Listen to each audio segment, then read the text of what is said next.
If you see something on my back that was not in the other pictures, be my backpack. Day 1, I forgot it at the Abarrotes where we stopped for ice cream. Remembered about 5 kilometers of quite a climb back. Descent, yeah. Went back down, back up. There's like 3 families all standing around in front of the Abarrotes.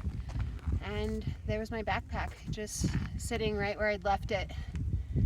I think it's ironic that, in the first world, we think everybody else is backwards and yet mourn the loss of back in our day.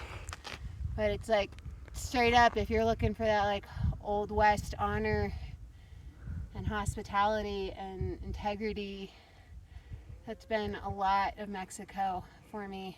And sitting on my back is proof that sometimes we're dumb and people are amazing. Feeling really fortunate.